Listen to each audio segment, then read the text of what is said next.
لا حول ولا قوة إلا بالله العلي العظيم. أعوذ بالله من الشيطان اللعين الرجيم. بسم الله الرحمن الرحيم. الحمد لله رب العالمين والعاقبة للمتقين والجنة للمؤمنين والنار للكافرين والناكثين والقاسطين والمارقين.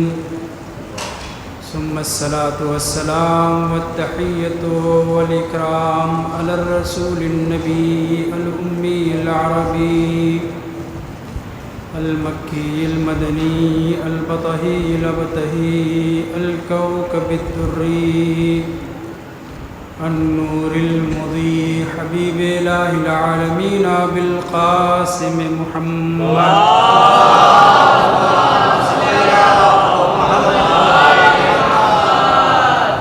وعلى أهل بيته الطيبين الطاهرين المعصومين المكرمين الكهف الحسين وغياث المزدر المستكين وملجأ الهاربين وعصمة المعتصمين الذين أذهب الله عنهم الرجس وطهرهم تطهيرا.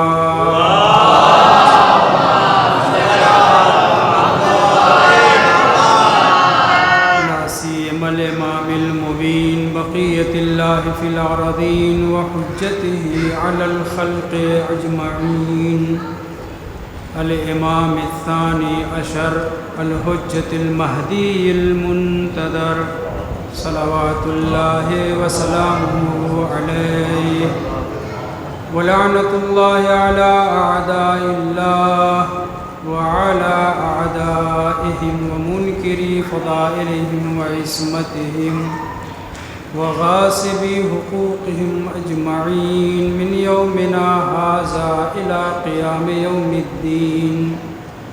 أما بعد فقد قال رسول الله صلى الله عليه وآله وسلم أولادنا أكبادنا إن عاشوا فتنونا وإن ماتوا أحزنونا. صلوات محمد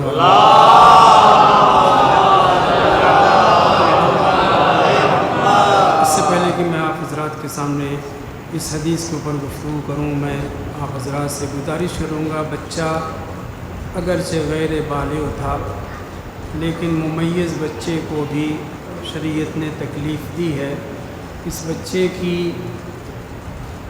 جنت میں بلندی درجات کے ساتھ جو بھی اس کے رشتہ دار اس دنیا سے رخصت ہو چکے ہیں ان کی ارواح کے ایصال ثواب کے لیے آپ سے گزارش ہے ایک مرتبہ سورہ حمد، 3 مرتبہ سورہ توحید کی تلاوت فرمائیں. بسم اللہ.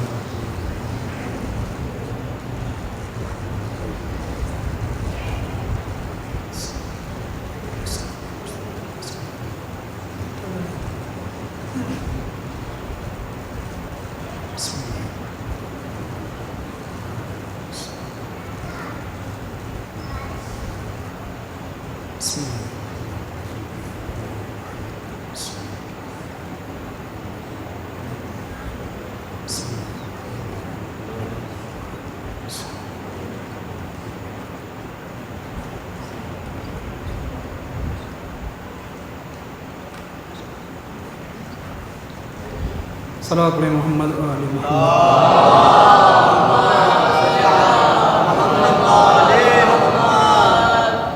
محرم کی آمد ہے اور ہمیں غم سید الشہداء صلوات اللہ علیہ و اصحاب و انصار امام حسین علیہ السلام پر گریہ کرنا ہے. ہم اپنی مصیبتوں کو، ہم اپنے دکھ درد کو اہل بیت طاہرین علیہ السلام کے دکھ درد کی وجہ سے ہلکا سمجھتے ہیں یا نہیں سمجھتے ہیں، مگر جب کلیجے کا ٹکڑا چھن جاتا ہے، جب گھر کی وہ فرد جو چہکنے والی ہوتی ہے چھن جاتی ہے تو بہرحال کافی دکھ ہوتا ہے. اسی دکھ کے دور کرنے کے لیے ہم اہل بیت طاہرین علیہم السلام کی فضیلتوں کو بیان کرتے ہیں، ان کی مصیبتوں کا تذکرہ کرتے ہیں۔ میں مولانا صاحب کی خدمت میں گزارش کرنے سے پہلے ان کی زوجہ محترمہ کے دل کا حال جاننے کی کوشش کرنا چاہوں گا، کیسے مگر اسی روایت کے ذریعے جو میں نے آپ کے سامنے ذکر کی ہے۔ پیغمبر اسلام کا ارشاد گرامی ہے، اولادنا اکبادنا، اولاد ولد کی جمع ہے، ہماری اولاد یعنی ہمارے بچے بیٹے بیٹیاں، اکبادنا کبد کی جمع ہے، کبد جگر کو کہتے ہیں۔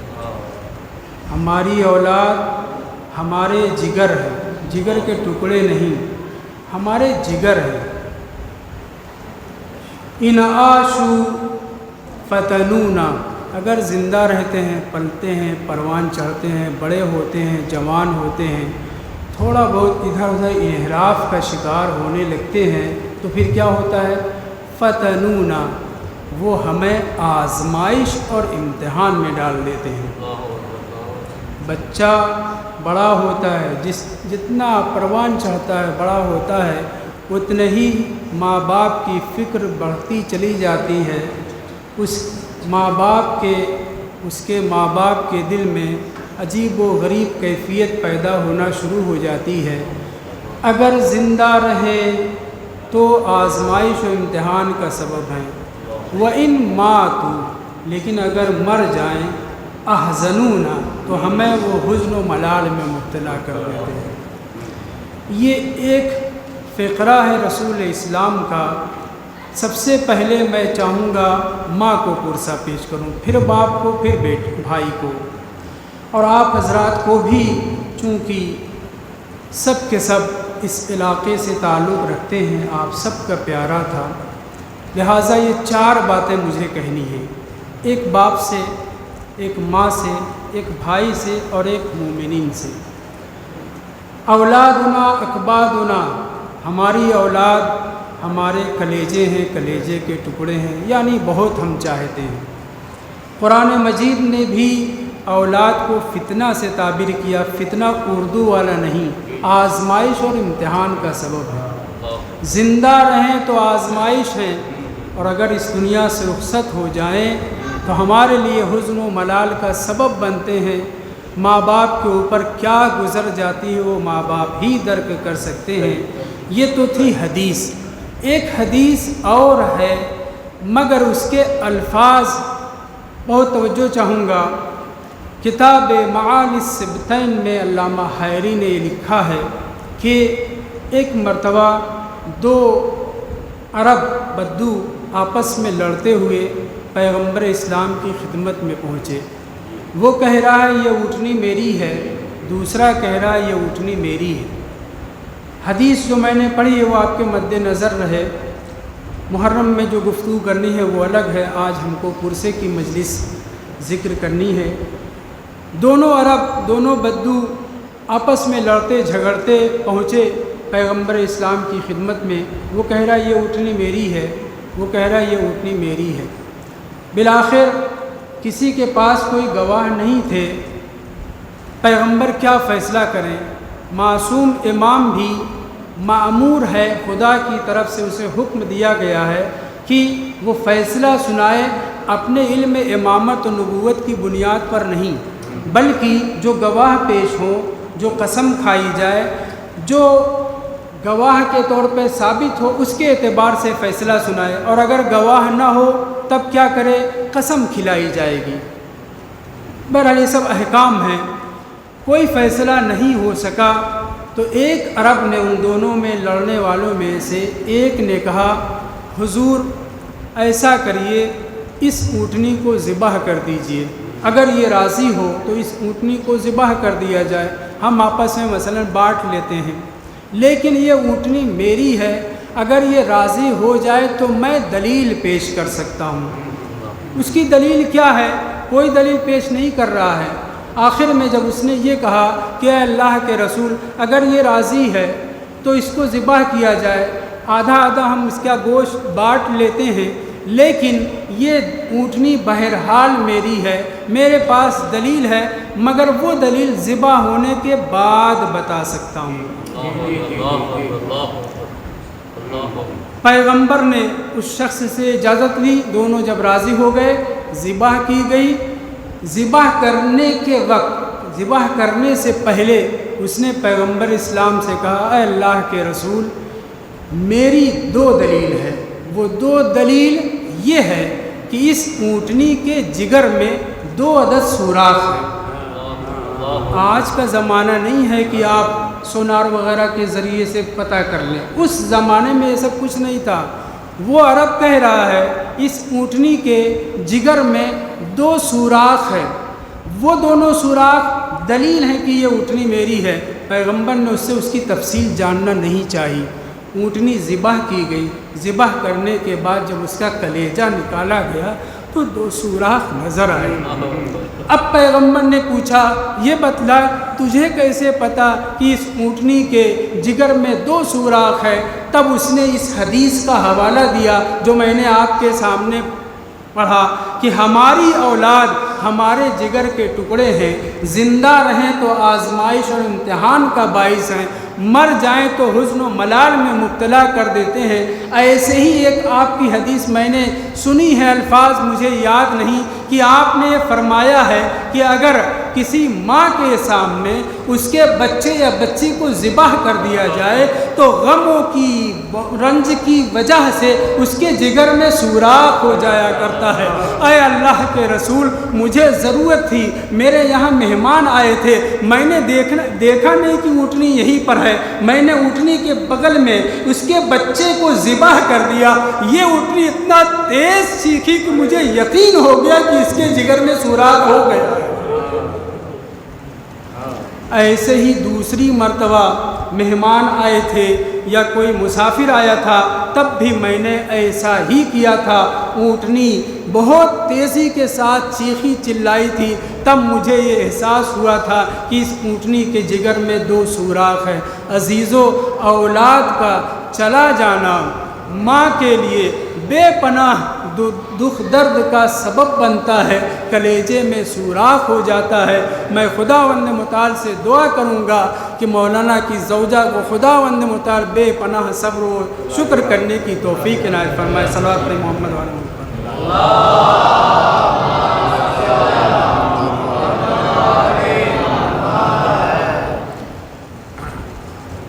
عزیزان محترم، اب آپ سے خطاب ہے۔ امام باقر علیہ السلام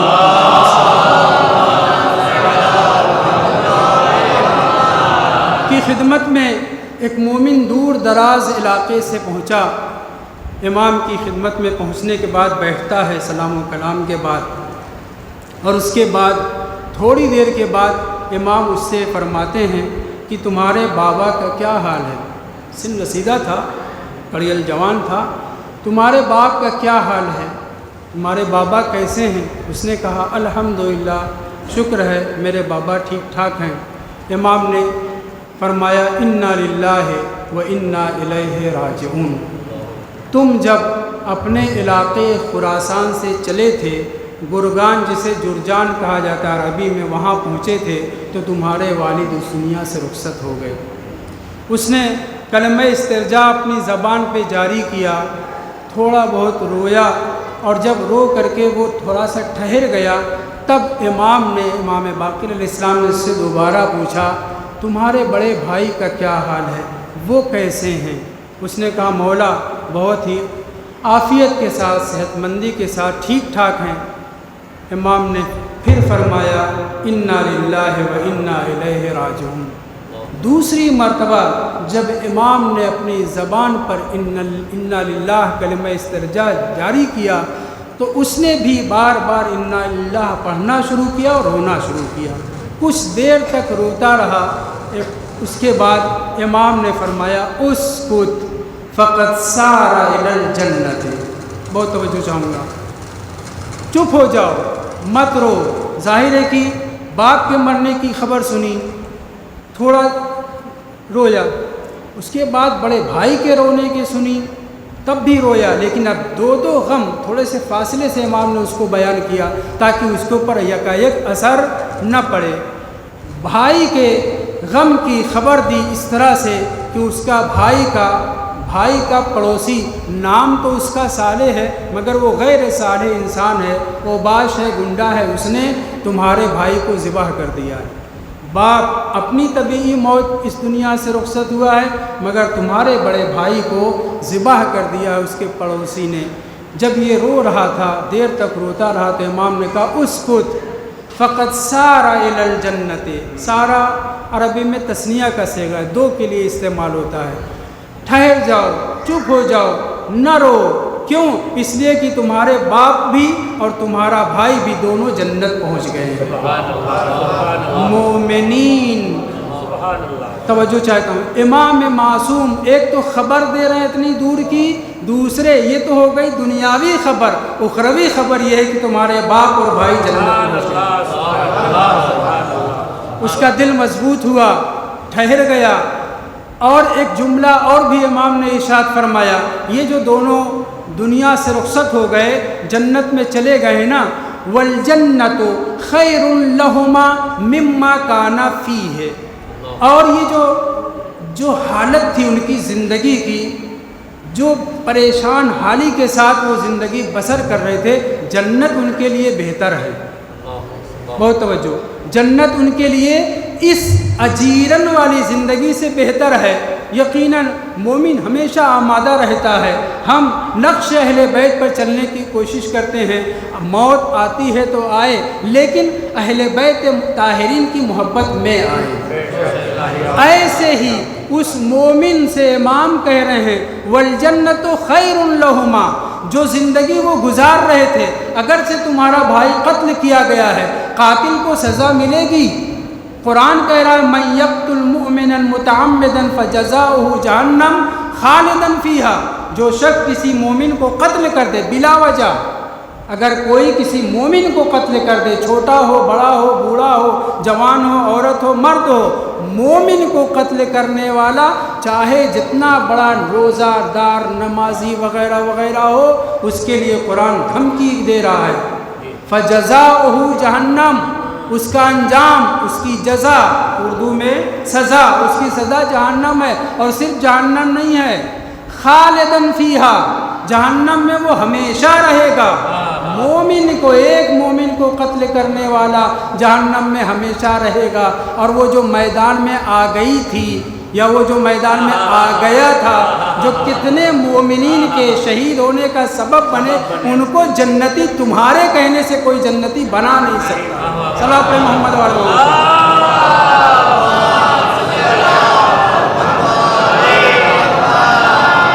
توجہ چاہتا ہے، امام نے باپ کے مرنے کی خبر دی، بھائی کے مرنے کی خبر دی، اب یہ پریشان ہے۔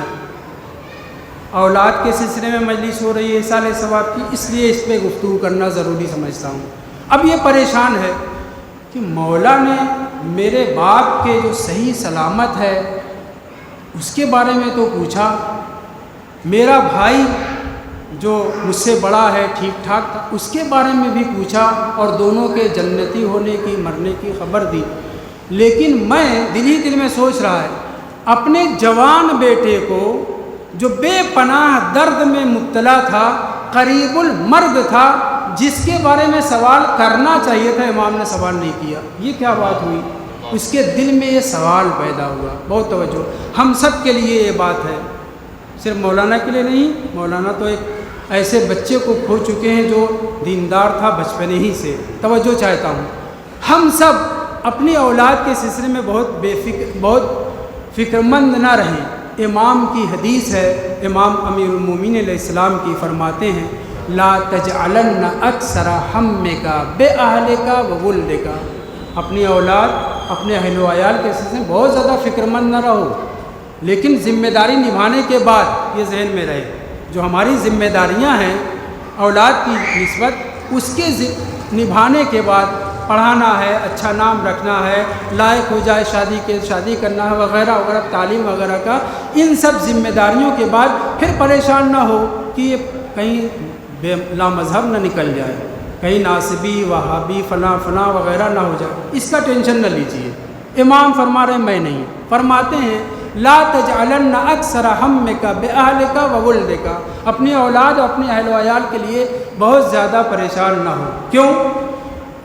لئن کانوا اولیاء اللہ، اگر تمہاری اولاد تمہاری بیوی اللہ کی محب ہے، اولیاء اللہ میں سے ہے، تو اللہ اپنے اولیاء کو ضائع نہیں کرتا۔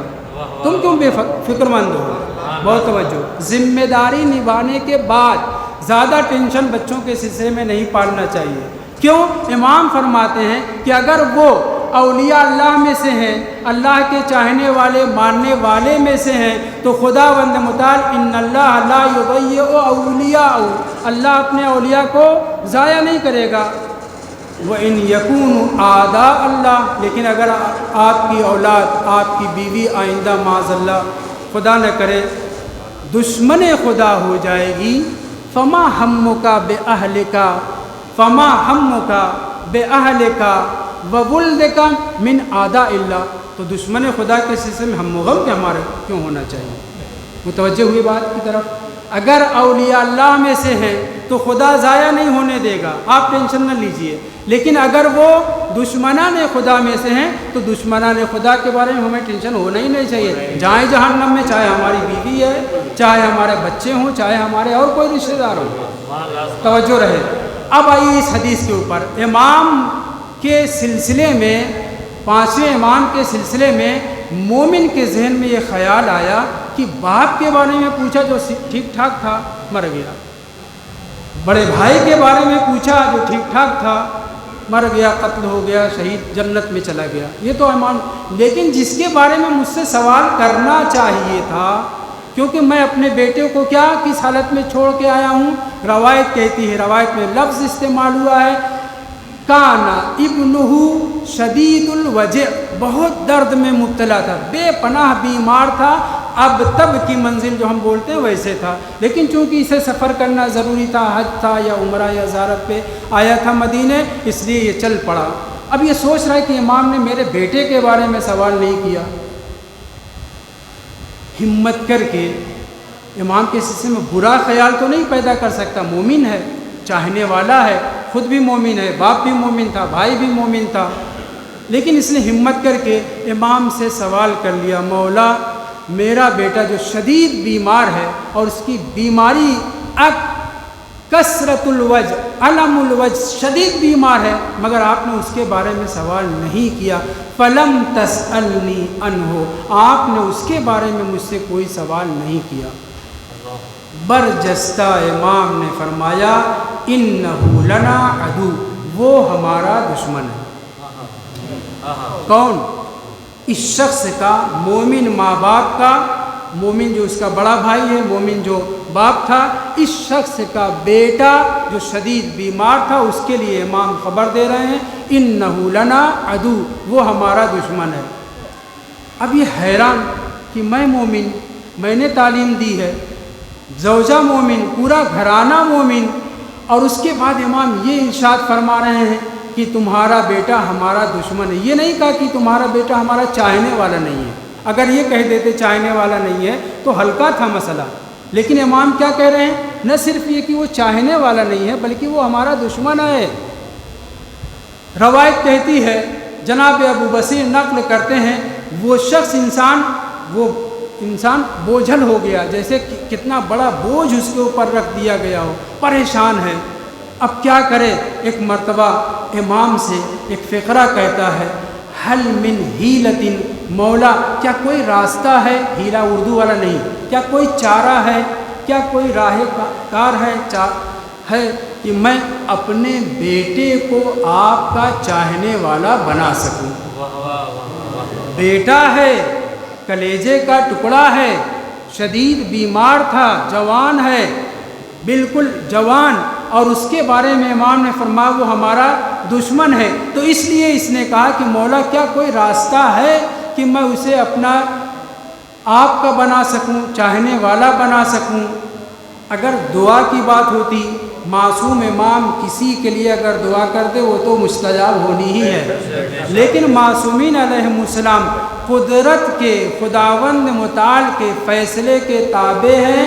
وما تشاءون الا ان یشاء اللہ۔ صلاۃ محمد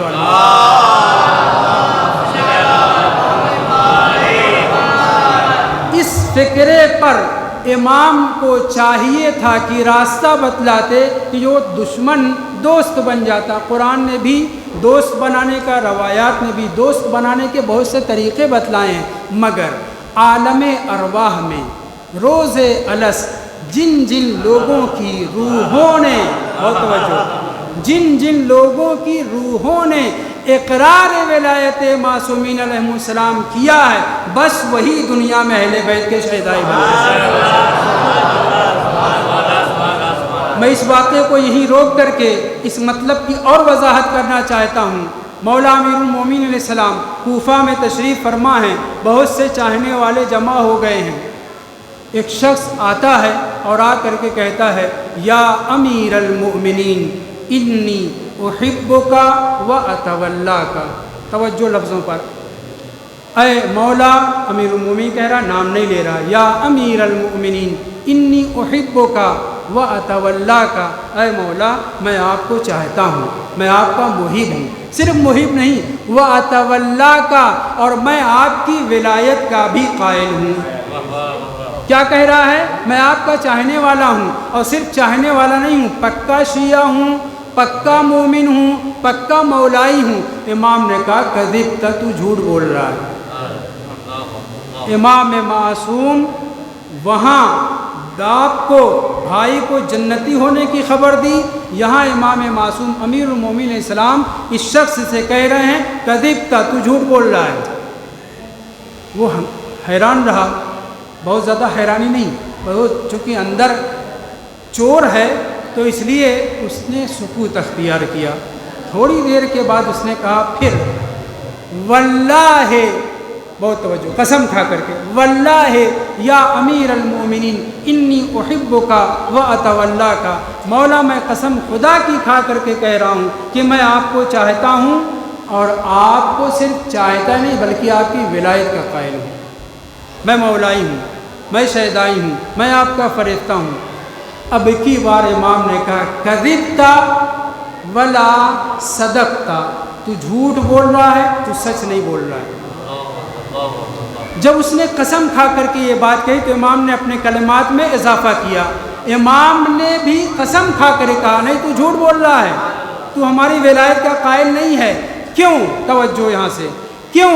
اس لیے کہ خداوند متعال نے حضرت آدم سے لے کر کے حضرت خاتم تک، حضرت خاتم سے لے کر کے حضرت قائم تک، حضرت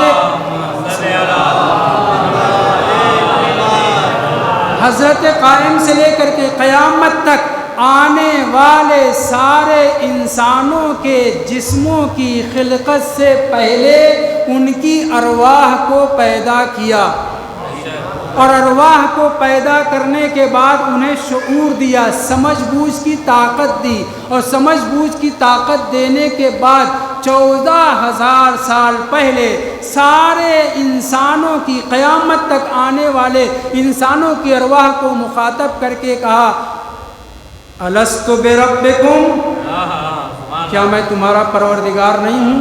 کیا میں تمہارا خالق نہیں ہوں؟ قالوا بلا، سب نے کہا ہاں تو ہمارا پروردگار ہے۔ اللہ کی ربوبیت کا، الوہیت کا سب نے اقرار کیا۔ پھر خدا نے کہا کیا محمد مصطفیٰ تمہارے رسول خاتم نہیں ہیں؟ کچھ چھٹ گئے اور بقیہ نے کہا ہاں ہمارے رسول ہیں۔ تیسرا فقرہ، کیا امیر المؤمنین علی ابن ابی طالب علیہ السلام اور ان کی ذریت پاک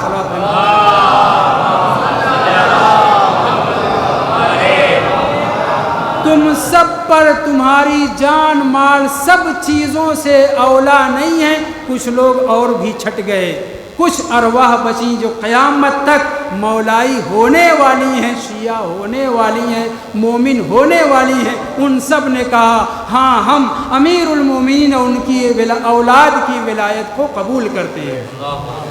اللہ نے ان تین اقرار کے بعد، تیسرے اقرار کے بعد وہ تمام ارواح حضرت آدم سے لے کر کے آخری فرد بشر تک جو قیامت سے پہلے پیدا ہو کر کے مرے گا، ان تمام لوگوں میں جو جو ہمارا چاہنے والا ہوگا ان سب کی ارواح کو علیحدہ کیا، ان سب کی ارواح کو علیحدہ کیا۔ توجہ چاہتا ہوں، پانی آپ لیتے ہیں پیتے ہیں، یہی پانی اگر آکسیجن اور ہائیڈروجن میں بدل جائے ہم نہیں دیکھ پائیں۔ اس وقت گرمی احساس کر رہے ہیں، گرمی دیکھ نہیں پا رہے ہیں، لائٹ نہیں ہے، اندھیرا تھوڑا سا ہو گیا ہے، لائٹ جلتی ہے، اس کے آثار سے ہم اندازہ کر لیتے ہیں۔ خلاصہ کلام، خدا ہے، فرشتے ہیں، جنات ہیں، بہت سی ایسی چیزیں ہیں جو ہمارے لیے قابل دید نہیں ہیں، مگر ہم جانتے ہیں، مانتے ہیں، ورنہ قرآن کے اوپر سے ایمان اٹھ جائے گا، ورنہ قرآن کے اوپر سے ایمان اٹھ جائے گا۔ مگر اہل بیت طاہرین وہ ہیں کہ جو، بہت توجہ، جو چیزیں قابل دید ہیں، تھیں اور آئیں گی ان کو بھی دیکھتے ہیں، اور جو چیزیں قابل دید نہیں ہیں، نہیں تھیں اور نہیں رہیں گی انہیں بھی دیکھتے ہیں۔ اللہ نے معصومین علیہ السلام کو ایسا پاور دیا ہے، روح کی حقیقت سے ہم آپ اختیار نہیں واقف ہیں۔ قرآن مجید نے کہا ہے قل الروح من امر ربی، مگر اہل بیت وہ ہیں کہ جو سب کچھ جانتے ہیں، ارواح کو بھی پہچانتے ہیں۔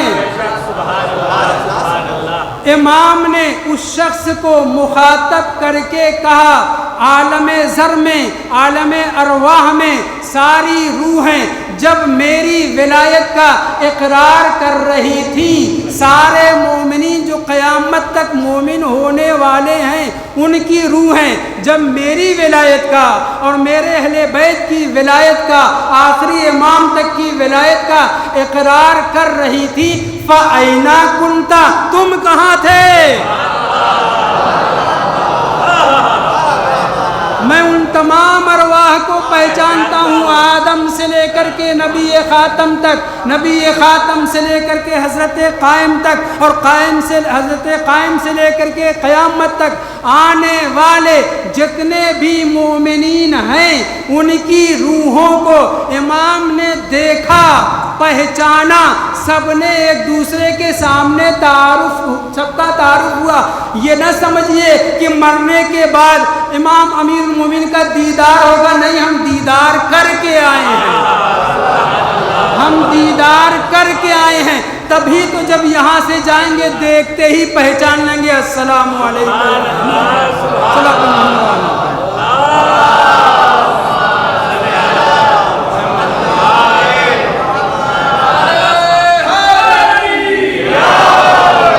فَأَيْنَ كُنْتَ، تم کہاں تھے؟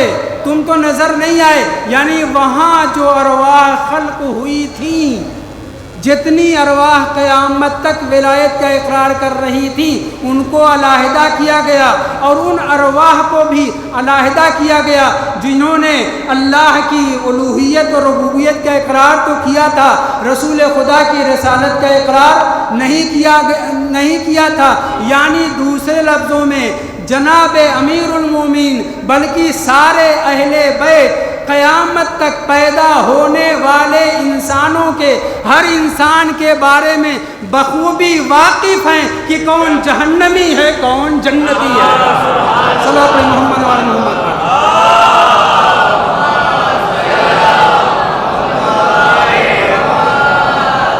میں دور چلا گیا لیکن اس بات کو مکمل کروں، اگر نہ پہچانتے ہوتے تو دنیا میں کسی کو یہ نہ کہتے تو جھوٹا ہے، تو سچا ہے، تو حلال زادہ ہے، تیرے باپ کا پتہ نہیں مثلا۔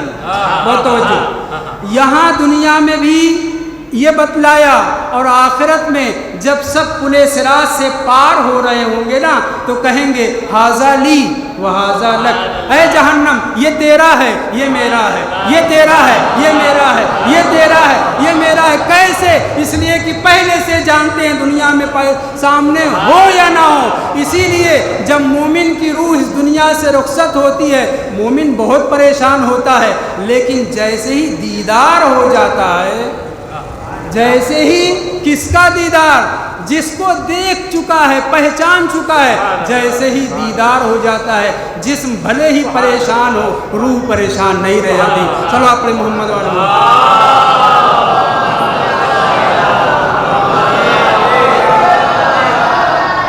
یہ شخص چپ ہو گیا۔ کیوں چپ ہو گیا؟ کیونکہ اپنے جھوٹے ہونے پر مطمئن تھا اور امام کی صداقت پر یقین رکھتا تھا۔ پہلے قسم کھایا، لیکن امام نے جب قسم کھا کر کہا تو جھوٹ بول رہا ہے، تو سچ نہیں بول رہا ہے، تیری روح کہاں تھی؟ عالم ارواح میں۔ تو کیا وہ جانتا تھا کہ عالم ارواح میں مجھ سے بیان ہو چکا ہے؟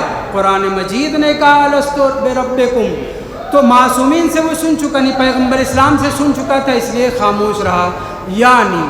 یعنی معصومین علیہ السلام سے قابل دید چیزیں بھی، ناقابل دید چیزیں بھی، کوئی بھی چیز مخفی نہیں ہے۔ اب توجہ چاہتا ہوں، پانچویں امام کا صحابی جو بہت دور سے زیارت کرنے کے لیے آیا تھا، باپ کے بارے میں پوچھا، امام نے کلمہ استرجاع زبان پہ جاری کیا۔ بھائی کے بارے میں، بڑے بھائی کے بارے میں پوچھا، زبان پہ کلمہ استرجاع جاری کیا، لیکن بیٹے کے بارے میں جب سوال نہیں کیا تو اس کے دل میں یہ شبہ پیدا ہوا۔ شبہ کہہ کے میں غلط کہہ رہا ہوں، بہرحال اس کے دل میں یہ بات آئی کہ جس کے بارے میں پوچھنا چاہیے، امام معصوم ہے، سب جانتے ہیں، اس کے بارے میں نہیں پوچھ رہے ہیں، تو اس نے ہمت کر کے امام سے کہا، مولا انی خلفت ابنی، میں نے اپنے بیٹے کو چھوڑا ہے، شدید الوجع، شدید بیمار، بہت زیادہ پریشان، ولم تسألنی عنہ، آپ نے اس کے بارے میں سوال نہیں کیا۔ مطلب کیا ہے؟ یعنی ہم آپ کو، چاہے اولاد ہو، چاہے ماں باپ ہو، چاہے کوئی بھی ہو، اگر اہل بیت کا چاہنے والا نہیں تو ہمارا اس سے کوئی تعلق نہیں ہونا چاہیے۔ امام معصوم نے سوال نہ کر کے بتلا دیا، بھلے ہی تیرا جگر کا ٹکڑا ہے، بیٹا ہے، لیکن چونکہ ہمارا چاہنے والا نہیں ہے اس لیے میں نے نہیں پوچھا۔ ایسی ہی سیرت، ہماری سیرت کے اوپر مومنین کو بھی چلنا چاہیے۔ اس بیان سے پہلے امام نے، بہت توجہ یہاں سے، امام نے فرمایا اس فقرے سے پہلے، انہو لنا عدو کہنے سے پہلے، میں چونکہ پہلے بیان کر چکا تو لہٰذا تمہید کے طور پر آپ کے سامنے آشکار کرنا چاہتا ہوں، واضح کرنا چاہتا ہوں۔ جب اس نے پوچھا ولم تسألنی عنہ، آپ نے میرے بیٹے کے بارے میں سوال نہیں کیا، تو امام نے فوراً نہیں کہہ دیا وہ ہمارا دشمن ہے۔ امام نے جواب دیا، اس پہ توجہ کریے، 4-5 چیزیں۔ ایک، وہ شفا یاب ہو چکا ہے، تیرا بیٹا، پوچھنے پر امام نے اسے بتا دیا تیرا بیٹا شفا یاب ہو چکا ہے۔ 2، تیرے بیٹے نے شادی کر لی ہے۔ 3، ایرے غیرے سے ادھر ادھر سے نہیں، خاندان میں تیرے چھوٹے بھائی کی بیٹی سے شادی کی ہے، بھتیجی سے تیری شادی کی ہے۔ 3، جب تو یہاں سے واپس جائے گا، خراسان کا رہنے والا تھا، اتنے فاصلے سے مدینہ سے خراسان، جب تم وہاں پہنچو گے نا تو تمہاری بہو کے بیٹا پیدا ہو چکا ہوگا، اور وہ بیٹا، اس کا نام میرے جد امیر المومنین کے نام پر علی رکھا جائے گا۔ آخری بات، اور وہ پوتا تمہارا جس کا نام علی رکھا جائے گا وہ ہمارا شیعہ ہوگا۔ بہت توجہ، کیا فرمایا؟ تیرا بیٹا شفا یاب ہو چکا ہے، اس نے شادی کر لی ہے، شادی ادھر ادھر نہیں، خاندان میں کی ہے، تیری بھتیجی سے شادی کی ہے، اور شادی مبارک ہو، مبارک ہونے کے ساتھ ساتھ تب تیری بہو مثلاً صاحب اولاد ہونے والی ہے، اور جب تو پہنچے گا، تیرے پہنچنے سے پہلے اولاد ہو چکی ہوگی، بیٹی نہیں بیٹا پیدا ہوگا، اور اس بیٹے کا نام بھی رکھا جا چکا ہوگا، ایسا ویسا نام نہیں، میرے جد علی ابن ابی طالب علیہ السلام کے نام پر علی رکھا گیا ہوگا۔ اور آخری فقرہ، اور تیرا پوتا علی نام کا ہمارا شیعہ ہوگا۔ آپ لوگوں سے میں سوال کر رہا ہوں، یہ تو میں پہلے سے کہہ گیا انہو لنا عدو، ورنہ ذہن میں سوال پیدا ہوتا، پوتے کے شیعہ ہونے کی خبر دی جا رہی ہے، بیٹے کے صرف شفا یاب ہونے کی خبر دی جا رہی ہے۔ وہ بھی اس نے چونکہ پوچھا تھا۔ اب اس کے بعد جب امام نے اس کے پوتے کے شیعہ ہونے کی خبر دی تب امام نے فرمایا لیکن تیرا بیٹا ہمارا دشمن ہے۔ اور امام سے تھوڑی دیر کے بعد اس نے پوچھا مولا کیا کوئی راستہ ہے، کیا کوئی چارہ ہے کہ میں اپنے بیٹے کو آپ کا چاہنے والا بنا سکوں؟ باپ کو یہ فکر ہونی چاہیے مگر ٹینشن پالنا نہیں چاہیے۔ اگر اولاد آپ نے اچھا نام رکھا، اچھی تربیت کی، اچھی تعلیم دی، لیکن اس کے باوجود ساتھی سنگاتی کی وجہ سے، محلے کی وجہ سے، واٹس ایپ، فیس بک وغیرہ وغیرہ تمام اسباب فساد کی بنیاد پر کسی اور لائن پہ جا رہا ہے تو اب آپ کی کوئی ذمہ داری نہیں ہے۔ ذمہ داری اتنی ہے جتنا اپنا اختیار میں ہے، ورنہ ماں باپ پکے مومن ہوں اولاد ایسی ہو سکتی نہ صرف چاہنے والی بلکہ دشمن، اور ایسا بھی ہو سکتا ہے کہ ماں باپ شدید دشمن اہل بیت اور ناصبی ہوں، ماں باپ دشمن اہل بیت شدید ناصبی ہوں، اولاد شاعر اہل بیت ہو جائے۔ دلیلیں موجود ہیں۔ جمال الدین خلیعی کا نام آپ نے سنا ہوگا، کربلا زیارت کرنے والے اکثر لوگوں نے مختلف جگہوں پر یہ 4 مصرے دیکھے ہوں گے، اذا شئت النجات فزر حسینا، اگر تمہیں نجات چاہیے تو امام حسین علیہ السلام کی زیارت کرو۔ یہ کس کا ہے؟ جمال الدین خلیعی شاعر کا۔ اس 4 مصرے میں کہتا ہے اذا شئت النجات فزر حسینا، اگر تمہیں نجات کی فکر ہے تو امام حسین علیہ السلام کی زیارت کرو۔ لِكَيْ تَلْقَ الْإِلَٰهَ قَرِيرَ عَيْنٍ، تاکہ جب خدا کی ملاقات کو جاؤ نا تو تمہاری آنکھوں کو ٹھنڈک ملے۔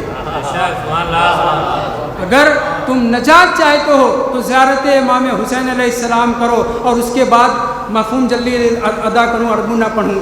اگر تمہیں واقعاً اپنی فکر ہے تو جان لو کہ جو بھی زیارت امام حسین علیہ السلام کرتا ہے نہ صرف وہ جنتی ہو جاتا ہے بلکہ اس کے قدموں کی اڑنے والی خاک اگر کسی کے وجود میں سما جائے تو وہ بھی جنتی ہو جاتا ہے۔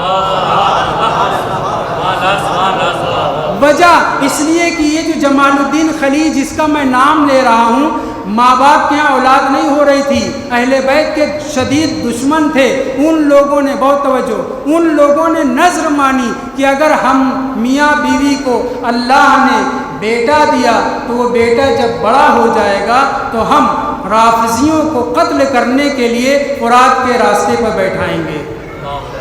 ہم آپ کیا تمنا کرتے ہیں؟ اولاد ہو تو اہل بیت کی چاہنے والی ہو۔ یہ ماں باپ دشمن اہل بیت کیا تمنا کر رہے ہیں پالنے والے؟ ہمارے اولاد نہیں، اللہ تو سب کو دیتا ہے، نوازتا ہے، کافر ہو، مشرک ہو، منافق ہو، سب کو۔ جیسے نہ اس لفظ کو غلط میں کہہ گیا، ہم امام باڑوں میں، مسجدوں میں، درگاہوں میں معصومین علیہ السلام کے یہاں جا کر کے دعا مانگتے ہیں، ہماری قبول ہوتی ہے، دوسروں کی مندروں میں بھی قبول ہوتی ہے۔ خدا تو سب کو دیتا ہے نا، سب کا خدا ہے۔ اگر خداوند متعال نہ دے تو کافر و مشرک اور منافق کیا ختم ہو جائیں گے۔ بہت توجہ، ان ماں باپ نے یہ کہا، تمنا ظاہر کی کہ اگر ہمارے یہاں بچہ پیدا ہوا اور وہ بیٹا ہوا تو ہم اس کو پال پوس کر بڑا کر کے اسے شیعوں کو قتل کرنے کے لیے، اور ہر شیعہ کو نہیں، وہ جو کربلا جاتے ہیں زیارت حسین کرنے کے لیے، ان شیعوں کو قتل کرنے کے لیے اسے فرات کے کنارے بھیجیں گے۔ تمنا تھی، خدا نے دے دیا بیٹا پلا بڑھا جوان ہوا۔ ایک دن ماں باپ نے کہا کہ ہم نے یہ نذر مانی ہے، وہ بھی ماں باپ کی طرح سے تھا، اس نے کہا ٹھیک ہے آپ لوگوں نے نذر مانی ہے، میں اس نذر کو پورا کروں گا۔ نکلا گیا اس علاقے سے، وہ راستہ جہاں سے اہل بیت کے چاہنے والے زیارت مظلوم کربلا کے لیے جاتے تھے، وہاں جا کر کے وہ انتظار کرنے لگا کہ اتنے میں اس کو اونگ آنے لگی، تھکا ہوا تھا، آنکھ لگ گئی، خواب میں دیکھ رہا ہے، بہت توجہ، خواب میں دیکھ رہا ہے لوگوں کو جنت میں ڈالا جا رہا ہے، جتنے زائرین امام حسین علیہ السلام سب جا رہے ہیں، اتنے میں ایک شخص کو پکڑ کے لائے اور اس کو جہنم میں لے جانا چاہ رہے ہیں۔ کچھ فرشتوں نے کہا کہ نہیں، یہ جہنم میں نہیں جا سکتا۔ کیوں؟ اس لیے کہ اس کے اوپر گرد و غبار پڑی ہے زائرین امام حسین علیہ السلام۔ واقعہ یقیناً سنا ہوگا آپ نے، زائرین امام حسین علیہ السلام کے قدموں سے اڑنے والی خاک گرد و غبار اس کے اوپر پڑی ہے۔ فرشتوں نے کیا کیا؟ خواب دیکھ رہا ہے، فرشتوں نے جا کر کے اس کو دھل دیا، لے کر کے آئے، جہنم میں لے جا رہے تھے کہ اتنے میں کسی دوسرے فرشتے نے آ کر کہا، اے فرشتوں، اسے تم جہنم میں نہیں لے جا سکتے۔ کیوں؟ اس لیے کہ اس کے ناک اور منہ سے غبار جو زائرین امام حسین علیہ السلام کا قافلہ گزر رہا تھا وہ اندر پہنچ چکا ہے۔ یہ اتنا منظر دیکھا، اس کی آنکھ کھل گئی۔ وہ جو قاتل بن کر کے آیا تھا مولا کا شہدائی ہو گیا، صلوات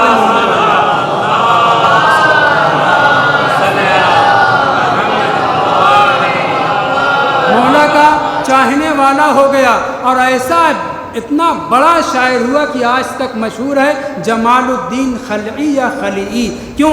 اس لیے کہ یہ زیارت امام حسین السلام کے لیے بھی پہنچا، اور اسے گنبد سے باقاعدہ اڑ کر کے اس کے اوپر خلعت اس کے وجود کے اوپر آ گئی، اور اس کی وجہ سے اس کو خلعی یا خلیعی کہا جانے لگا۔ صلی اللہ علیہ محمد وعلی محمد۔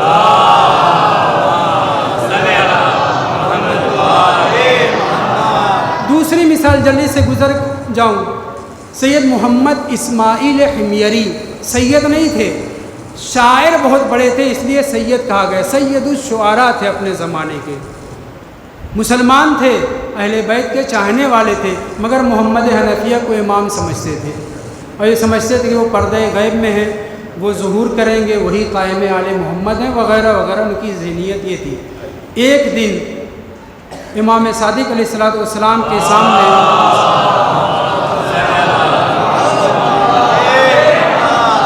کسی نے ان کی شاعری اور ان کے بارے میں گفتگو کی، تو امام صادق علیہ السلام نے فرمایا وہ گمراہ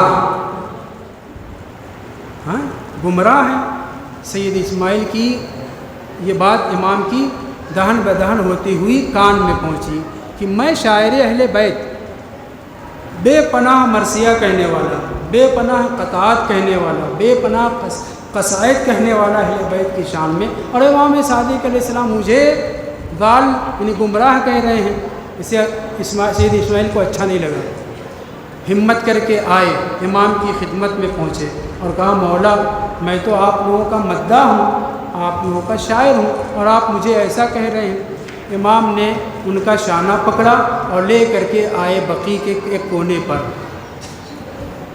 پہنچے، وہاں پہ ایک قبر کے پاس کھڑے ہو کر کے مولا امام صادق علیہ السلام نے ایک قبر کو ٹھوکر ماری۔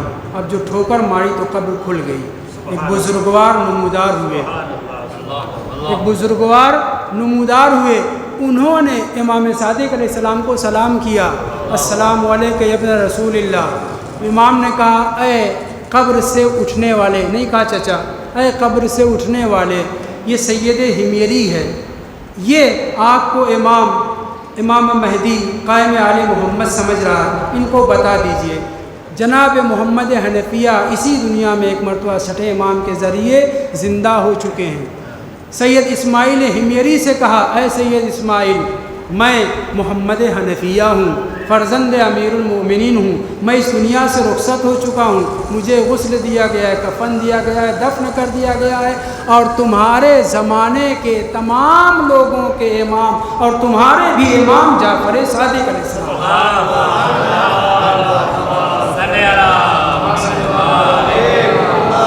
جناب سید حمیری متوجہ ہوئے، اور آپ نے اس روز سے جو اشعار کہنا شروع کیا، ابتدا کی تجعفرت بسم اللہ والبرکات، میں جعفری ہو گیا ہوں، یعنی اپنے زمانے کے امام کی مجھے شناخت پیدا ہو گئی ہے۔ یہی سید اسماعیل حمیری اپنے اس حجرے کی طرف، اس مکان کی طرف، اس کمرے کی طرف اشارہ کر کے کہتے ہیں طالمن قد صب فیہا امیر المومنین علی بن ابی طالب علیہ السلام، یہ میرا حجرہ وہ حجرہ ہے، وہ کمرہ ہے جس میں نہ جانے کتنے دنوں تک امیر المومنین علی بن ابی طالب علیہ السلام کو لعن طعن کیا گیا، صرف لعن طعن نہیں، گالیاں دی گئی ہیں۔ کون گالیاں دے رہا تھا؟ کون گالیاں دے رہا تھا؟ سید اسماعیل کے ماں اور باپ، ایسے دشمن اہل بیت، کٹر دشمن تھے، ان کے لیے کلمہ استعمال ہوا عربی میں آبادی، عمان میں بعض لوگ ایسے ہیں جو دشمن اہل بیت ہیں، ان کو اباضی کہا جاتا ہے، اگرچہ وہ لوگ انکار کرتے ہیں، لیکن بہرحال میرے ماں باپ اباضی تھے۔ آج کے زمانے میں وہابی صرف نہ کہیں، ناصبی جن کو کہا جاتا ہے۔ میرے ماں باپ پختہ پکے دشمن اہل بیت تھے، اتنا کہ لان تان کا زمانہ ختم ہو گیا، لیکن اس کے باوجود میرے ماں باپ اس حجرے کے اندر مولا امیر المومنین اسلام کے اوپر لان تان کیا کرتے تھے، لیکن توفیق شامل حال ہوئی جناب سید ہمری کے، اور وہ شیعہ ہو گئے۔ اور پہلے کسانی تھے، محمد حنفیہ کو امام مانتے تھے، لیکن اس کے بعد امام سے ملاقات کے بعد اور سامنے معجزہ دیکھنے کے بعد آپ نے فرمایا کہ میں اب شیعہ ہوتا ہوں، تا جعفر تو اور وہ جو ہے جعفری ہو گئے۔ توجہ چاہتا ہوں، صلی محمد علیہ۔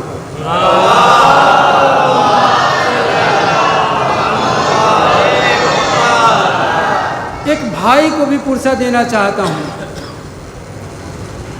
ایک بھائی قبیلہ بنی مخزوم کا امیر المومنین اسلام کی خدمت میں پہنچا، مولا کوفے میں ہے۔ قبیلہ بنی مخزوم میں ایک روایت یہ ہے کہ جناب ابو طالب کی بہن بھی آئی تھی، ان کے بیٹے کا بیٹا نہیں پوتا تھا، تو وہ رشتے کے اعتبار سے امیر المومنین کا کیا ہوا؟ بھانجا۔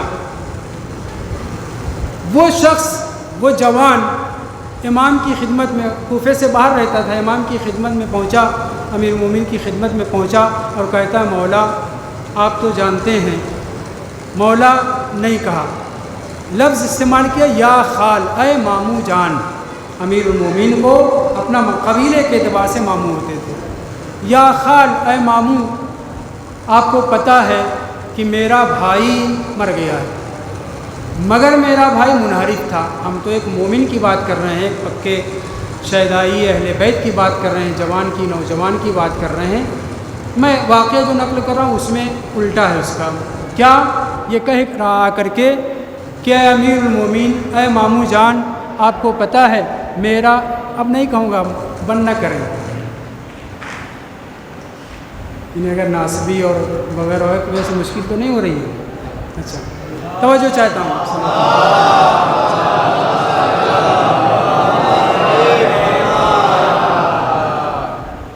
ماموں جان، بھائی مر گیا ہے، مگر وہ آپ سے منحرف تھا، آپ کو امام نہیں مانتا تھا، اس نے بہت زیادہ مال اسباب چھپا دیے ہیں، کہاں چھپائیں اس کی خبر نہیں۔ میں چاہتا ہوں، اس کے بھی کوئی نہیں ہے، میں چاہتا ہوں کہ وہ مال و اسباب مجھے مل جائیں، اگر آپ مناسب سمجھے تو بتا دیں وہ مال و اسباب اس نے کہاں چھپایا ہے۔ امام نے بہت توجہ، دشمن تھا، منحرف تھا اہل بیت سے، مگر معصومین علیہم السلام، بہت توجہ یہاں سے، کبھی کبھی حالات کے اعتبار سے، سامنے موجود لوگوں کے اعتبار سے قم باذن اللہ کہتے تھے، غلط نہیں ہے، روایات موجود ہیں۔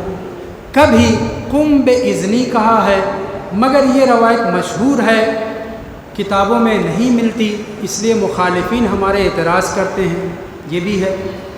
اور کبھی کبھی نہ قم باذنی نہ قم باذن اللہ، نماز جنازہ پڑھائی، پہنچ گیا جہاں پہنچنا تھا۔ کیا وہاں پہ باذن اللہ کہا تھا؟ باذنی کہا تھا؟ معصومین کو اس کی ضرورت نہیں ہے، خاص طور سے امیر المومنین اگر قم باذنی کہیں تو تعجب کا مقام ہے، قم باذن اللہ کہیں تو تعجب کا مقام نہیں ہے۔ نہیں توجہ کیا آپ نے، قم باذنی کہیں تو تعجب، قم باذن اللہ کہیں تو تعجب کا مقام ہے، قم باذنی کہیں تو تعجب کا مقام نہیں ہے۔ کیوں؟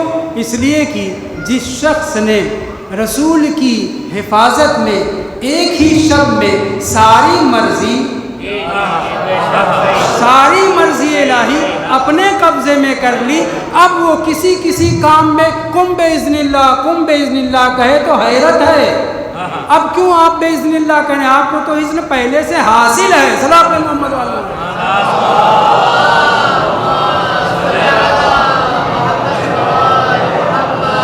مگر مگر معصومین علیہ السلام امیر المومنین بھی قم باذن اللہ کہتے تھے، تعجب کا مقام بھلے ہی ہے مگر کہتے تھے، کیوں؟ سامنے والے لائق نہیں تھے باذنی کے، سامنے والے اس وقت قم باذنی سننے کے لائق نہیں تھے، جہاں لائق تھے وہاں باذنی کہا، جہاں نالائق تھے یا نہ ماننے والے تھے وہاں پہ باذن اللہ کہا، اور جہاں پر اپنی قدرت اور پاور کو بغیر باذنی اور باذن اللہ کے دکھانا تھا، بس اللہ اکبر کہہ کے نماز شروع کی چلا گیا، اور پھر زندہ کر کے بتلا دیا خالق موت و حیات خدا ہے، مگر اس خدا نے ہمیں مرضی دی ہے، اور اسی خدا کے رسول نے میدان غدیر میں ساری اتھارٹی ولایت کی شکل میں مجھے دے دی ہے، اب میں کسی کو زندہ کروں یا کسی کو ماروں یہ میری مرضی ہے۔ صلی اللہ علیہ محمد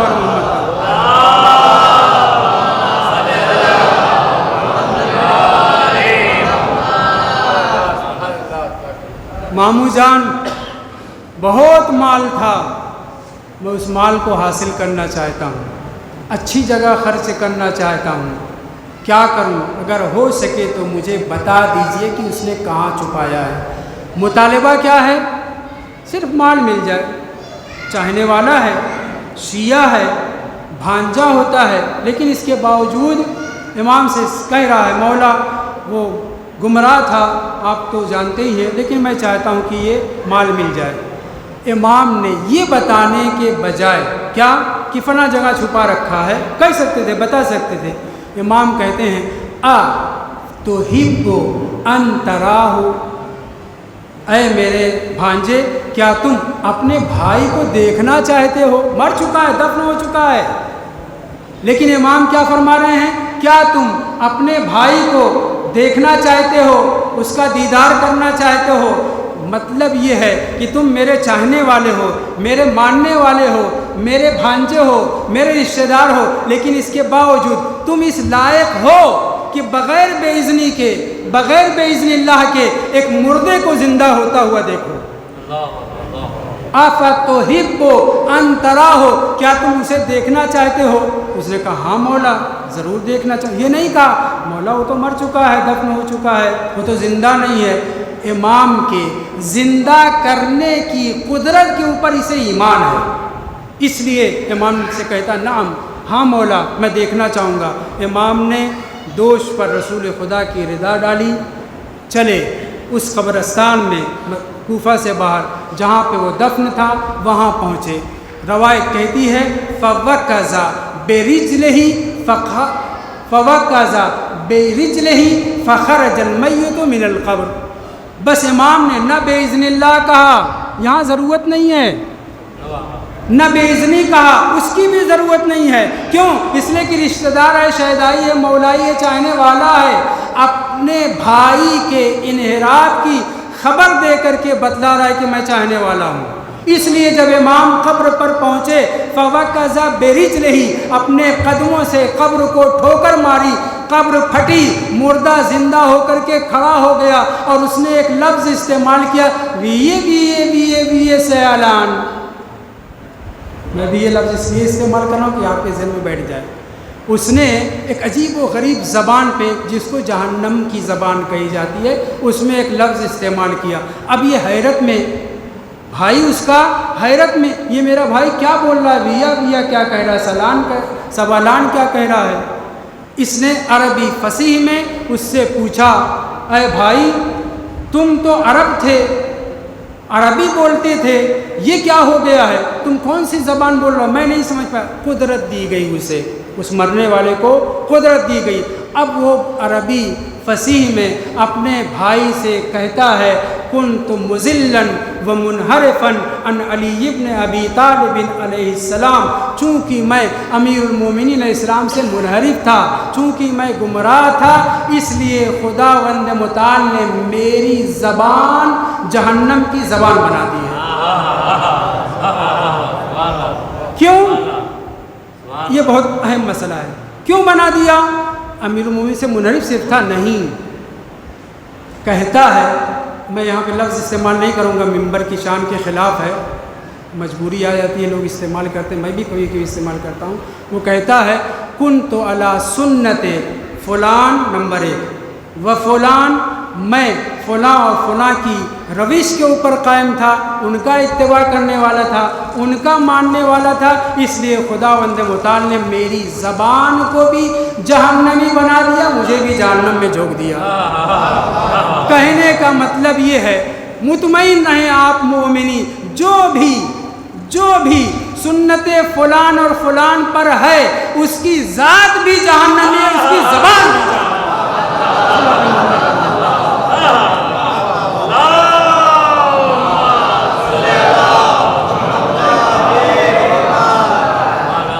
امام نے اپنا پاور ظاہر کر دیا. بس عزیزو انشاءاللہ بقیہ مجالس ہیں، اس میں گفتگو ہوگی.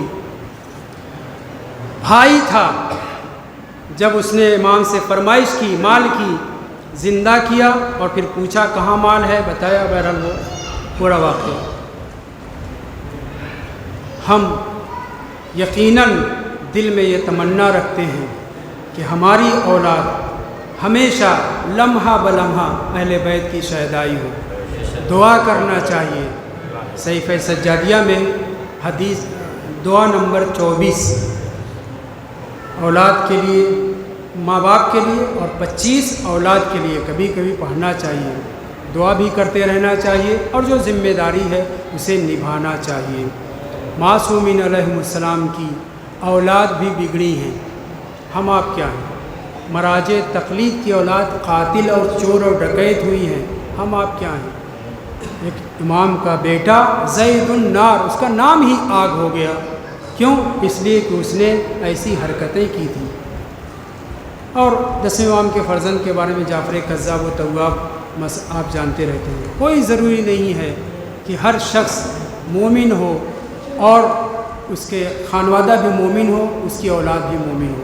نہ اس کے برعکس صحیح ہے، نہ اس کے عکس صحیح ہے. مطلب کہنے کا یہ ہے ہم اپنی ذمہ داریاں نبھانے کے بعد کوشش یہ کریں جتنی ذمہ داریاں نبھا سکتے ہیں ان کو انجام دیں. پھر اس کے بعد اس کا منحرف ہونا یا اس کا ہدایت یافتہ ہونا، بیٹوں کا، اولاد کا، بیٹے ہوں بیٹیاں ہوں، وہ خدا کے ہاتھ میں ہے. جن ارواح نے عالم ارواح میں اہل بیت کی محبت کا اقرار کیا ہے وہ دنیا میں چاہے جوان میں ہوں کافر رہیں، ادھیڑ ہوں کافر رہیں، مرنے سے پہلے انہیں اہل بیت کی ولایت قبول ہی کرنا. مطمئن رہیں. لہٰذا بہت زیادہ ہم و غم نہیں ہونا چاہیے. لیکن جب اولاد دلوں کی ٹھنڈک، آنکھوں کی ٹھنڈک، آنکھوں سے اوجھل ہو جاتی ہے، رخصت ہو جاتی ہے، تو ہمیں شدید درد محسوس ہوتا ہے. وہ اونٹنی جانور تھی لیکن اس کے 2 بچے اس کے سامنے مارے گئے تو اس کے دل میں سوراخ ہو گئے. اولادنا اکبادنا، ہماری اولاد ہمارے کلیجے کے ٹکڑے ہیں، کلیجے ہیں. جس کے پاس ہم شبیہ پیغمبر جیسا بیٹا ہو، جس کے پاس 6 ماہ کا چمکتا ہوا چاند ہو اور اسے بڑی بے دردی کے ساتھ شہید کر دیا جائے تو ان ماں باپ کے اوپر کیا گزرے گی. عزیزو، عمر 10 12 سال 11 سال 8 سال جو بھی رہی ہو، بچے کی بات ہے تو میں چاہتا ہوں 2 بچوں کا تذکرہ کر کے آپ کی زحمت تمام کروں. امام حسن مجتبیٰ علیہ السلام کے 2 فرزند، بعض نے 3 لکھا ہے، 2 فرزند شہید ہوئے، حضرت قاسم بھی اور ایک وہ بیٹا کہ جو آخری وقت میں حضرت علی اصغر کی بھی شہادت کے بعد امام کے دفاع کے لیے خیمے سے تیزی کے ساتھ بھاگتے ہوئے آتا ہے اور ایک ظالم امام حسین علیہ السلام کے اوپر وار کرنا چاہتا ہے. وہ ایک لفظ استعمال کرتا ہے جو گالی تو نہیں ہے لیکن آپ اس کا ترجمہ مناسب نہیں، میں نہیں مناسب سمجھتا. امام معصوم نے ٹوکا نہیں. بہرحال اس قاتل کو امام نے، اس بچے نے خطاب کر کے ایک بھدا سا لفظ اس کے لیے استعمال کیا اور اپنے دونوں ہاتھوں کو پھیلا دیا. اپنے چچا کو بچانے کے لیے دونوں ہاتھ کٹ گئے. امام حسن مصطفیٰ علیہ السلام کا یہ بیٹا 10-11 برس کا تھا، اور یہ جو بچہ رخصت ہوا ہے دیوار سے دب کر کے یہ بھی 10-11 برس کا تھا۔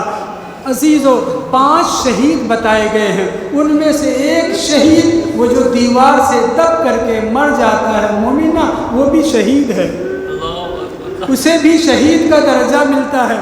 مولانا صاحب بہت بابرکت انسان ہے کہ زندگی ہی میں اپنے بیٹے شہید بیٹے کو معصومین کی بارگاہ میں پیش کر دیا، رخصت ہو گیا بیٹا۔ امام حسن مصطفیٰ علیہ السلام کا یہ بیٹا 10 یا 11 برس کا اپنے ہاتھوں کو بڑھا دیتا ہے، شہید ہو جاتا ہے۔ عزیزان محترم، جب وہ دونوں ہاتھ کٹ گئے نا، امام نے اپنی باہوں میں بھر لیا اور کہا اے لال، یہ دشمن کسی کے اوپر رحم کرنے والے نہیں ہیں۔ میں اس گفتگو کو یہی چھوڑ کر کے آگے بڑھنا چاہتا ہوں۔ عزیزو، جناب علی اصغر کو لانے کے لیے میدان میں یہ تو ہے نا کہ پانی پلانے کے لائے تھے، ماں سے کیا کہا تھا؟ پانی پلانے کے لیے لے کر کے جا رہا ہوں۔ ماں کو کیا توقع ہوگی کہ ابھی پانی پلا کر کے لائیں گے، بہنوں کو کیا توقع ہوگی کہ ابھی پانی پلا کر کے لائیں گے، اور چھوٹے سے بچے کو، چاند سے بچے کو کافر بھی ہو، مشرک بھی ہو، منافق ہو، رحم کرتا ہے، مگر ان ظالموں کو رحم نہیں آیا۔ تو امام حسین علیہ السلام ابا کا دامن ہٹانے کے بعد آگے بڑھتے ہیں، ایک ٹیلے پر، ایک اونچائی پر آتے ہیں، گھوڑے پہ بھی سوار ہیں، ایک بلندی تو گھوڑے کی ہے، اس گھوڑے کے اوپر بلندی پہ آتے ہیں، دوسری بلندی ہوئی، تیسری بلندی جانتے ہیں کیا ہے؟ ایک مرتبہ بچے کو اپنے دامن سے دونوں ہاتھ پہ ایسے اٹھا کر کے کہا اے ظالمو لقد جب اللبنو فی ثدی امہ، یہ بچہ اتنا پیاسا ہے اور اس کی ماں بھی پیاسی ہے، اس کی ماں کا دودھ خشک ہو گیا ہے۔ یہ وہ ایسی بات ہے کہ غیرت دار انسان لوگوں کے سامنے نہیں کہتا، مگر میرا مظلوم امام اتنا بے بس تھا، بے کس تھا کہ خیمے کی خبر دے رہا ہے اس کی ماں کا دودھ خشک ہو گیا ہے، لیکن اس کے باوجود رونے تو لگے، مگر حرملہ کو، عمر سعد کو رحم نہ آیا۔ عمر سعد نے کہا اتنا کلام الحسین۔ عزیزان محترم، وہ وقت بھی آیا، حرملہ کا سے شوپا تیر چلا، امام کے بازو کو چھیدتے ہوئے نکل گیا اور بچہ باپ کے آغوش میں الٹ گیا۔ اس کے بعد امام کیا کرے، کیسے ماں کے پاس لے کر کے چلے، اس لیے کہ کہہ کے لائے ہیں پانی پلانے کے لیے لے جا رہا ہوں۔ ہمت کو سمیٹ کر کے آگے بڑھ رہے ہیں۔ انا للہ و انا الیہ راجعون، رضم بقضائہ و تسلیما لامرہ۔ ایک مرتبہ آگے بڑھ گئے، مگر پھر بھی ہمت ساتھ نہیں دے رہی ہے، واپس آ گئے۔ کیا کہوں گا؟ دوسری مرتبہ، تیسری مرتبہ اعمال عاشورہ میں ہم ذکر کرتے ہیں، یہ اعمال امام حسین علیہ السلام کے وہ عمل ہے وہ جناب علی اصغر کو اپنی آغوش میں لے کر کے امام نے انجام دیا تھا۔ عزیزو، 7 مرتبہ جب ہو گیا تو ایک مرتبہ در خیمے پہ پہنچ کر کے آپ نے کہا اے رباب اپنے بیٹے کو لے جاؤ۔ یہ نہیں کہا شہید بیٹے کو، ذبح ہوئے بیٹے کو نہیں کہا، اپنے لال کو لے جاؤ۔ جناب رباب سے پہلے جناب سکینہ در خیمے پہ آ کر کے فوراً کہتی ہیں اے بابا یا اباتا ہو لقد سقیتا اخی الماء، اے بابا آپ نے میرے بھیا کو پانی پلا دیا ہے نا، اب میں چھوٹی ہوں، اس کے بعد میری باری ہے، مجھے لے کر کے چلیے۔ امام کیا جواب دے؟ فقرہ کیا تھا؟ لقد سقیتا اخی الماء، اے بابا آپ نے میرے بھیا کو پانی پلا دیا ہے، اب مجھے لے کر کے چلیے۔ بے کس مظلوم امام کیا جواب دے؟ میں یہی ٹھہر کر کے ایک فقرہ اور کہنا چاہوں گا۔ ایک مرتبہ میدان احد میں جب جناب امیر حمزہ شہید ہو گئے نا، تو ان کی ناک، کان، آنکھ، ہونٹ، انگلیوں کو سب کو کاٹ لیا گیا تھا۔ ہندہ ملعونہ نے کاٹ کر کے ہار بنا کر کے پہن لیا تھا۔ جناب حمزہ کی لاش بہت عجیب و غریب ہو گئی تھی، لوگوں کو دیکھ کر کے وحشت ہو رہی تھی، شہید تھے۔ اسد اللہ تھے، اسد و رسول اللہ تھے۔ بس کسی نے آ کر کے کہا جناب صفیہ، جناب حمزہ کی بہن آ رہی ہیں۔ جیسے ہی جناب حمزہ کی بہن کے آنے کی خبر سنی، مولا رسول اسلام نے حکم دیا رے دوڑ کر کے جاؤ، بہن کے سامنے بھائی کی لاش ایسی حالت میں نہیں دکھنی چاہیے۔ گئے لوگ، مولا امیر المومنین گئے، اپنی ردا لگائی تو سر کھل رہا ہے، سر ڈھک رہے تو پیر کھل رہا ہے۔ ایک مرتبہ امیر المومنین نے اپنی ردا کو سر سے لے کر کے پیر تک ڈھانپا، پیر جو کھلا ہوا تھا گھاس پھوس رکھ کر کے جمع کر کے امام امیر حمزہ کی لاش کو مکمل طریقے سے چھپا دیا۔ میں کہوں گا اے اللہ کے رسول، آپ کی سیرت یہ بنی کہ بہن کے سامنے بھائی کے لاشے کو چھپایا جائے۔ آپ کی سیرت یہ بنی کہ بہن کے سامنے بھائی کو چھپایا جائے، مگر آپ کا نواسا حسین چھوٹی سی بہن ہے، بھائی کے لاشے کو ابا کا دامن ہٹا کر کے دکھا رہا ہے۔ اور جب بھی آپ فرما چکے ہیں وہ فقرہ کہنا ضروری تھا۔ امیر المومنین دوڑے تھے، جب جا رہے تھے نا تو ایک مرتبہ رسول اسلام نے یہ کہا تھا انی اخاف علی عقلہا، صفیہ کہیں پاگل نہ ہو جائے، سن رسیدہ تھی، بوڑھی تھی، بھائی کی لاش کو دیکھ کر کے پاگل ہو سکتی تھی، یہاں پہ چھوٹی سی بچی ہے۔ مگر امام حسین علیہ السلام نے جناب سکینہ کے سوال پر یا ابتاہ لقد سقیت اخی الماء، اے بابا سب سے چھوٹا تھا، آپ اسے پانی پلا لائے، اب میری باری ہے، لیجئے مجھے بھی لے کر کے چلیے۔ مولا سے کچھ جواب نہ بن پڑا، ابا کا دامن ہٹایا، اے بیٹی سکینہ، جب مائے کے بچے پر رحم نہیں کیا۔ ایام عزا کی آمد ہے، ان کی جان مال عزت آبرو کی حفاظت فرمانا اور انہیں زیادہ سے زیادہ بڑھ چڑھ کر حصہ لینے کی عزائے سید الشہداء میں توفیق عنایت فرمانا۔ ماننے والے مومنین کے جذبات بلند ہوتے ہیں، لیکن اس کے باوجود ہمیں دعا کرنا چاہیے کہ اگر ہلکا پھلکا اثر ماحول کا دوسری چیزوں کا ہو رہا ہے، دعا کریں کہ ہم تمام اہل بیت کے چاہنے والے بڑھ چڑھ کر کے عزائے مظلوم زہرا صلوات اللہ علیہ میں حصہ لے سکیں۔ آنے والے ہمارے امام کے ظہور میں تعجیل فرما، ہمیں ان کے اعوان و انصار میں شمار فرما۔ مولانا سلمان صاحب کے جتنے بھی مرحومین ہیں اور آپ سب کے مرحومین، ان سب کی روح کو احسان کرنے کے لیے ایک مرتبہ سورہ ہم، تین مرتبہ سورہ توحید کی تلاوت کرنا۔